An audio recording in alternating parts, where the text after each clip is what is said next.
Class 8 math परिमेय संख्याओं में आज हम पढ़ेंगे निरपेक्ष मान, जिसको एब्सोल्यूट वैल्यू भी कहते हैं, और इस आधारित एक्सरसाइज 1H को हम सॉल्व करेंगे।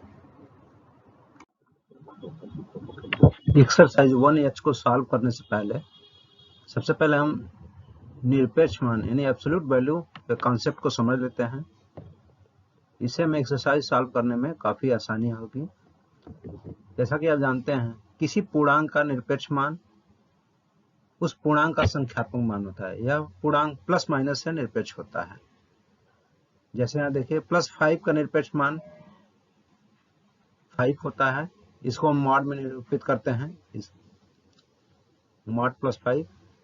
-5 का निरपेक्ष मान, चूंकि ये 0 से कम है इसलिए इसके पहले नेगेटिव साइन है, तो माइनस माइनस प्लस रहते हैं। इसका भी जो निरपेक्ष मान होता है 5 होता है। आप देख रहे हैं, चाहे वो नंबर पॉजिटिव हो और चाहे वो निगेटिव, दोनों का एब्सोल्यूट जो वैल्यू है यानी कि निरपेक्ष मान है वो सेम है। और 0 का निरपेक्ष मान 0 ही होता है। इसी प्रकार x कोई पूर्णांक है तो x के निरपेक्ष मान को मॉड x से निरूपित करते हैं। यानी कि जब भी हम अगर ये सिंबल लगा दे तो उसका मतलब है कि हमें इसका निरपेक्ष मान ज्ञात करना है। अब यहाँ देखिए, मॉड x इक्वल टू, यहाँ 3 कंडीशन दिया है। यदि x की वैल्यू 0 से ज्यादा है तो उसका निरपेक्ष मान x होगा। यदि x बराबर 0 है तो उसका निरपेक्ष मान 0 होगा। और यदि x लेस देन 0 है तो हम उसके पहले निगेटिव साइन लगाते हैं। इसी प्रकार परिमेय संख्याओं का भी निरपेक्ष मान प्लस माइनस से निरपेक्ष होता है।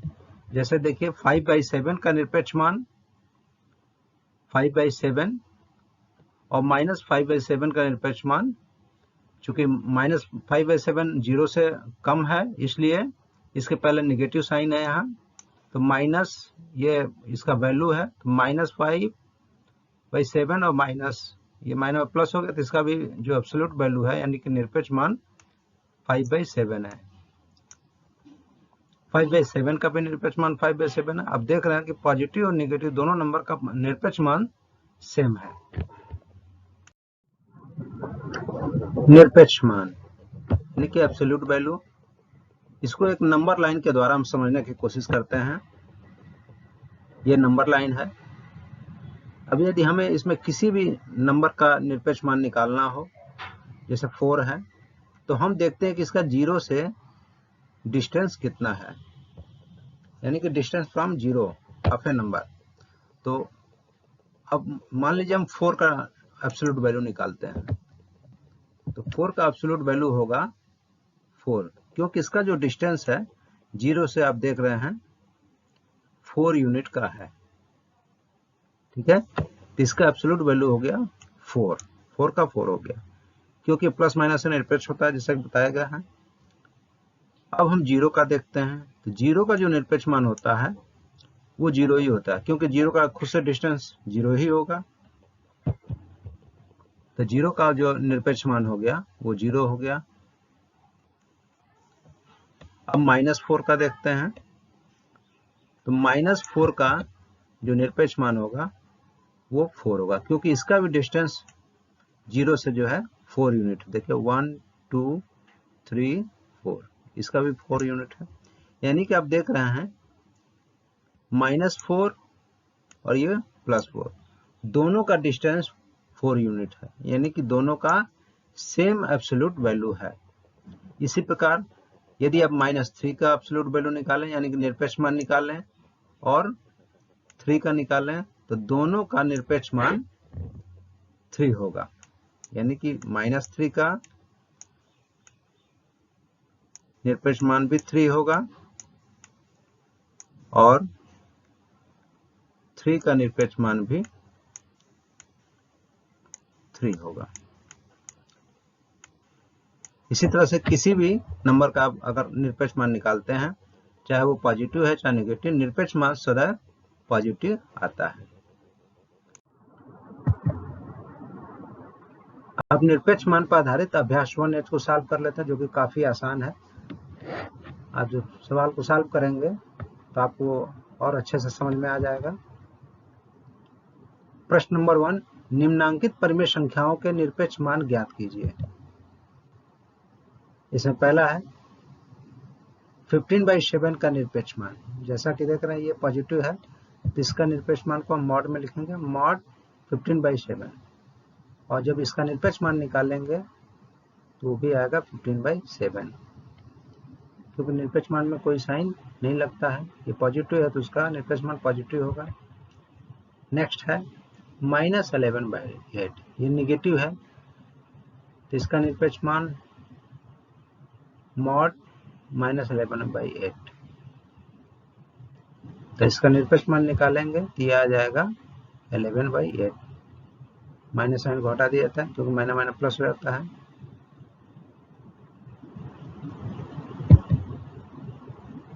इसी प्रकार थर्ड है -19/23 का निरपेक्ष मान, जिसको हम सिंबल में लिखते हैं मॉड -19/23।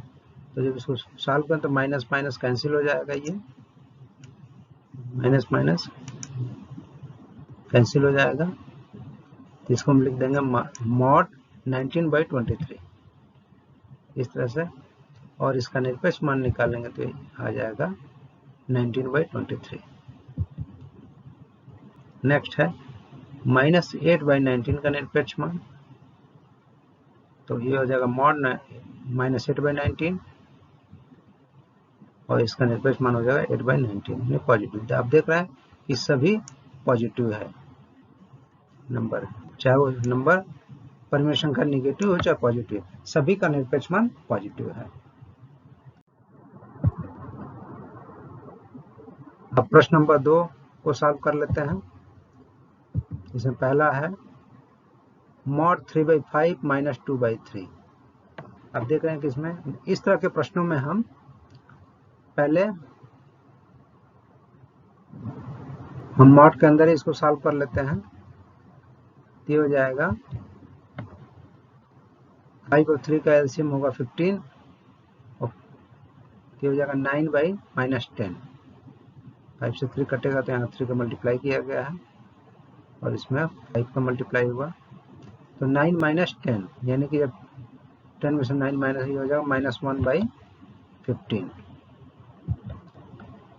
तो -1/15 का निरपेक्ष मान निकालेंगे तो ये आ जाएगा 1/15, ये आपका आंसर।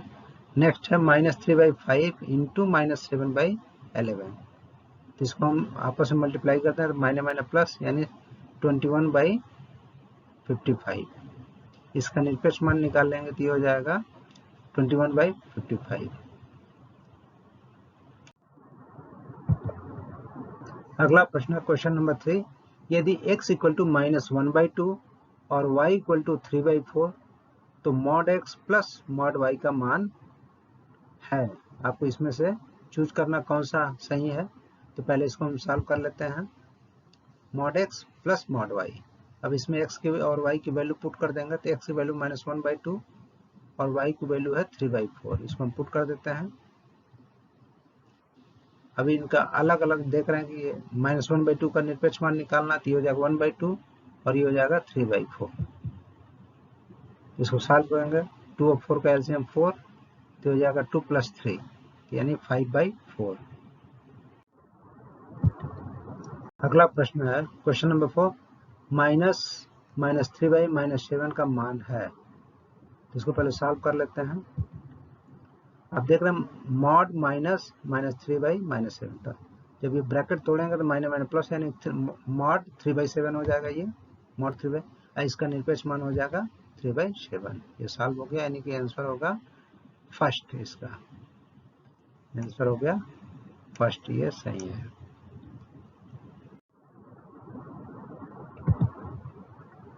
क्वेश्चन नंबर 5, यदि x = -5/7 और y = 3/4 तो mod x into mod y का मान ज्ञात करना है। इसमें चूज करना है, तो पहले इसको सॉल्व कर लेते हैं। तो अब देख रहे हैं कि mod x into mod y का वैल्यू हम पुट कर देंगे, तो x की वैल्यू -5/7 यहाँ पुट है और y की वैल्यू 3/4 यहाँ देखिए दिया गया है। वैल्यू पुट करने के बाद हम mod -5/7 का निरपेक्ष मान निकालेंगे, तो होगा 5/7 इंटू 3/4 का निरपेक्ष मान 3/4 अब इनको आपस में मल्टीप्लाई कर दें, 5 और 3 का 15 और 7 और 4 का 28, तो हमारा आंसर हो गया 15/28 और इसमें सही ऑप्शन है 4। फोर्थ ऑप्शन सही है 15/28। प्रश्न नंबर 8, यदि x इक्वल टू 5/9 और y इक्वल टू 2/3 तो दिखाइए कि x mod x plus y equal to mod x plus mod y, इसको प्रूव करना है। तो सबसे पहले हम लेफ्ट हैंड साइड प्रूव करते हैं। LHS है mod x प्लस वाई, इसमें हम x और y की वैल्यू पुट कर देते हैं, तो हो जाएगा 5/9 mod 5/9 प्लस 2/3। अब इसको सॉल्व कर लेते हैं। 9 और 3 का एलसीएम 9, तो हो जाएगा 5 प्लस 6 यानी कि 11/9। इसका निरपेक्ष मान हो जाएगा 11/9। आप तो देख रहे हैं ये लेफ्ट हैंड साइड का मान आ गया 11/9। अब चलिए राइट हैंड साइड को सॉल्व कर लेते हैं। ये होगा mod x plus mod y, इसमें हम अलग अलग वैल्यू पुट करते हैं। x की वैल्यू है 5/9 और y की वैल्यू हो गई 2/3। तो mod 5/9 का निरपेक्ष मान 5/9 और 2/3 का निरपेक्ष मान 2/3। 9 और 3 का एलसीएम 9 और ये हो जाएगा 5 प्लस 4, क्योंकि 3 से 9 कटेगा 2 बार में, 3 बार में। ये देखो ये यहाँ गलत है, ये हो जाएगा यहाँ ये 6 हो जाएगा ये, तो 5 और 6 हो गया 11/9,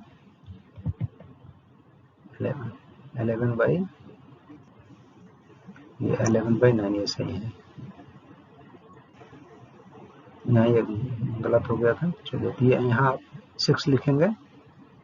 और ये देख रहे हैं कि ये राइट हैंड साइड और लेफ्ट हैंड साइड बराबर है, ये सॉल्व हो गया।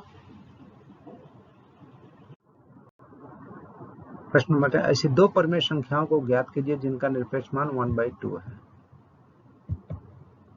अब इसको सॉल्व कर लेते हैं। तो हम मान लेते माना हुआ संख्या x है जिसका निरपेक्ष मान 1/2 है। चलिए, तो mod x इक्वल टू हो गया 1/2, यानी x का निरपेक्ष मान 1/2। ये अब इसमें यदि x इक्वल टू 0, यदि मान लेते कि x का वैल्यू 0 से ज्यादा है, तो जब x 0 से ज्यादा होगा तो ये x की वैल्यू होगी 1/2, क्योंकि चूंकि x 0 ज्यादा तो x 0 हो नहीं सकता, तो x की वैल्यू हो जाएगी 1/2। क्योंकि इसका निरपेक्ष मान 1/2 है, तो 1/2 का निरपेक्ष मान 1/2 ही होगा। यदि x की वैल्यू लेस देन 0 हो तो नेगेटिव होगा, यानी -x इक्वल टू 1/2 होगा। तो इसको हम लिख सकते हैं x equal to -1/2, negative sign को इधर कर दिया हमने राइट साइड में, ये होगा -1/2। यानी कि आप देख रहे हैं कि दो परिमेय संख्याएं यानी कि -1/2 और 1/2 ऐसी हैं जिनका निरपेक्ष मान 1/2 है। तो ऐसी दो परिमेय संख्याओं को बताना है, तो आप बताएंगे 1/2 और -1/2। आपको पता है किसी भी संख्या का निरपेक्ष मान